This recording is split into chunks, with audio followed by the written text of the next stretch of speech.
Today, if you walk into almost any bar in the world, you will notice an invisible map drawn on the shelves. You will see the proud, peaty bottles of Scotch from the Highlands. You will see the triple-distilled, smooth Irish whiskies. You might even see American bourbon or Japanese whiskey. But if you look closely at this map of the British Isles, you will find a massive, glaring empty space. Ireland has Irish whiskey. Scotland has Scotch. What about England? And what about Wales? They share the same islands. They share similar climates. For centuries, they have shared the same borders, the same monarchs, and the same history. So why is it that when we think of English spirits, we don't think of a rich oak-aged English whiskey? Instead, we think of something entirely different. Gin, clear, botanical, instant. Many people assume this is simply a matter of taste. They think the Scottish just liked whiskey, and the English just happened to prefer gin. But if you look back a few hundred years, you will find that this divide had almost nothing to do with flavor. It was about geography. It was about survival. It was about urbanization. And most importantly, it was about a relentless war between the government and the people over a single precious resource: grain. To understand why England got gin while Scotland got whiskey, we have to look past the glass and look at the soil. Thousands of years ago, if you lived in the southern parts of Europe, places like France or Italy, your alcohol came from the sky. The sun shone, grapes grew, and you made wine. But in the northern reaches of the British Isles, in Scotland and Ireland, the sun was a rare guest. The land was damp, cold, and unforgiving.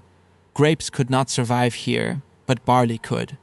For centuries, the Celts grew barley. They ate it as porridge, and they fermented it into simple ales. But eventually, monks traveling from the Mediterranean brought a new piece of technology: the copper alembic still. They took the fermented barley, heated it, caught the vapors, and cooled them back into a liquid. The result was a clear, harsh, burning spirit. They called it Uis Beatha in Gaelic. The water of life. At first, this was not a luxury drink. It was not meant to be sipped by a fire in a crystal glass. In the freezing, damp winters of the Scottish Highlands and the Irish bogs, this burning liquid was medicine. It was a way to instantly warm the body. It was a survival tool. It was the only way to preserve the calories of grain from rotting in the damp climate. But here is the most important thing to understand about the earliest whiskey. It was not aged. It was clear. It was rough. The moment it left the still, it was swallowed. If this was the case across the Celtic lands, why didn't England do the same? England had monks. England had stills. England had grain. In fact, England had better land. The rolling plains of England were perfectly suited for growing wheat and barley in massive quantities. But England had a different problem. It had a strong central government. For centuries, English monarchs closely guarded the grain supply.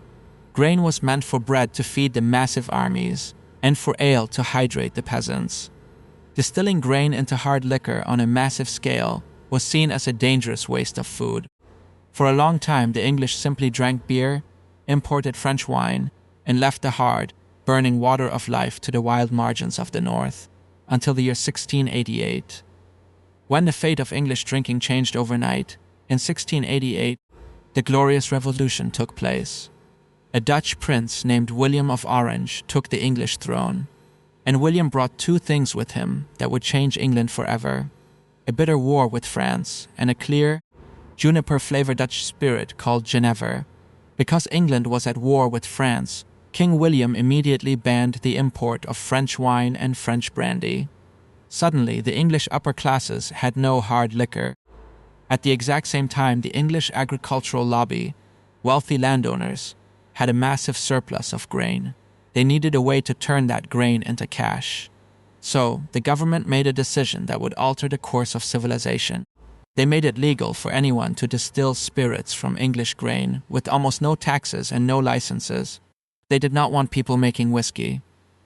Whiskey, even in its raw form, requires carefully malting the barley. It is an agricultural art. The English landowners just wanted to liquidate their grain as fast as humanly possible. So, people began throwing cheap, low-quality grain into crude stills. The resulting alcohol was terrible. It was industrial. It was nearly undrinkable. So, to hide the awful taste, they masked it with the cheapest, most pungent botanical they could find.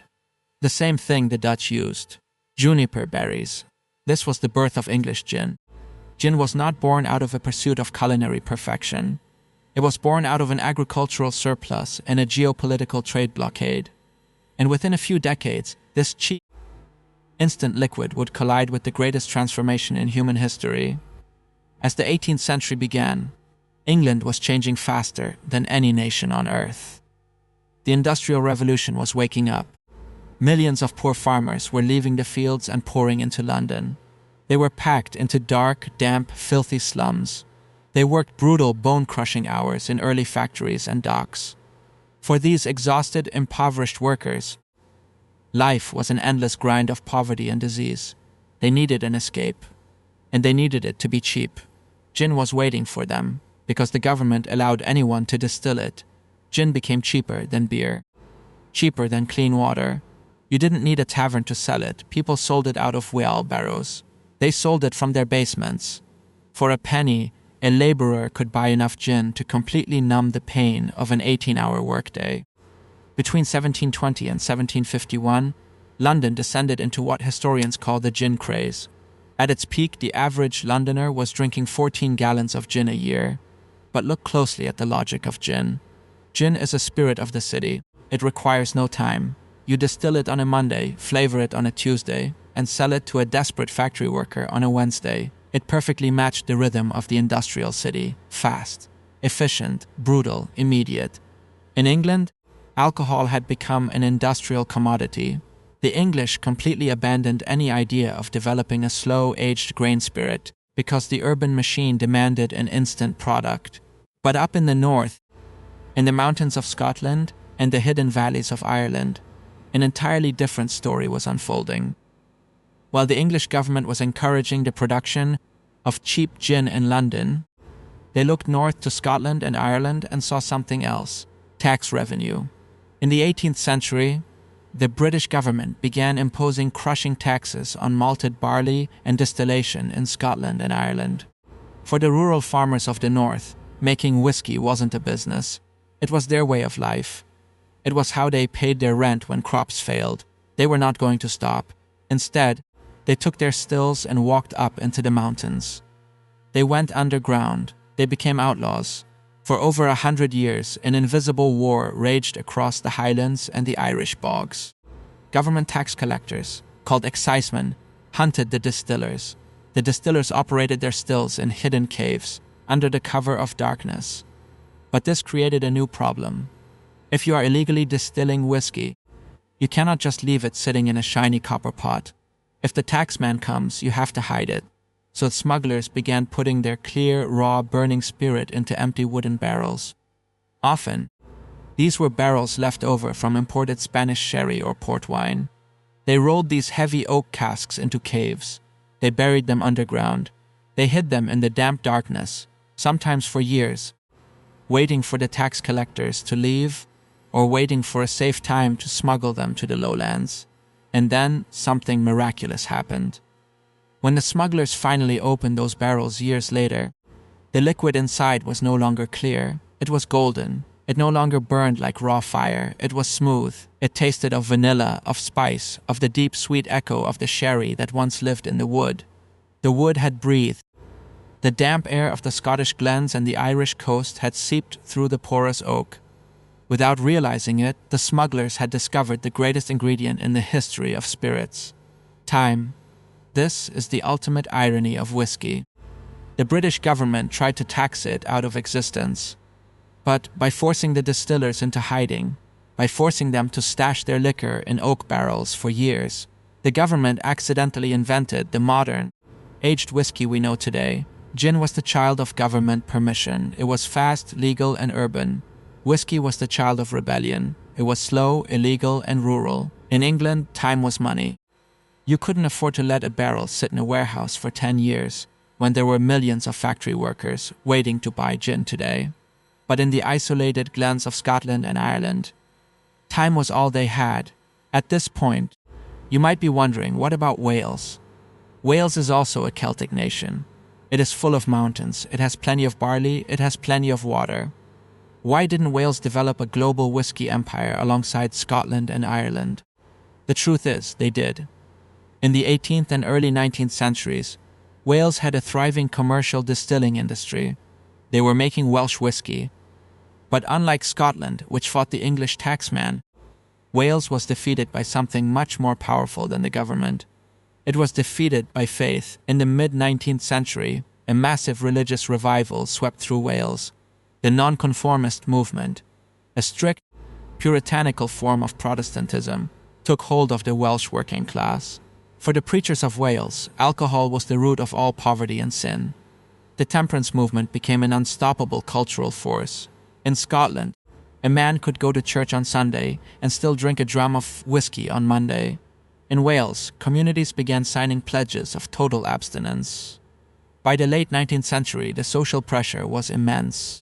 The last commercial whiskey distillery in Wales, near Bala, quietly closed its doors in 1894. For over 100 years, the stills of Wales went cold. It wasn't that the Welsh couldn't make whiskey. It was that their society, at a critical moment in history, simply decided that survival meant staying sober. Note, it wasn't until the year 2000, over a century later, that Welsh whiskey was finally reborn with the opening of the Penderyn distillery. Today, we look at a bottle of London dry gin and a bottle of single malt Scotch, and we think we are just looking at two different recipes. But if you look closer, you are looking at the destinies of two completely different societies. Gin is the taste of the Industrial Revolution. It is the taste of efficiency. It was born when a society realized it could process agriculture into a standardized, immediate product to sedate a rapidly urbanizing workforce. It does not ask for your patience. It only asks for your thirst. Whiskey is the taste of isolation and time. It is the legacy of people who lived on the margins, who had no choice but to hide their wealth in the dark, in wooden barrels, waiting for a better day. It is the proof that sometimes the greatest things are created not by human design, but by the slow, invisible hand of nature working in the shadows. England chose gin because England became an urban, industrial empire that moved too fast to wait for a barrel to age. Scotland and Ireland chose whiskey because their geography and their resistance forced them to slow down. The next time you sit at a bar and you see that invisible map drawn across the liquor shelves, the clear bottles of the city and the amber bottles of the mountains, you are tasting more than flavor. You are tasting the very logic of how these civilizations survived. While it's still aged, while it's still cold, while we are still here,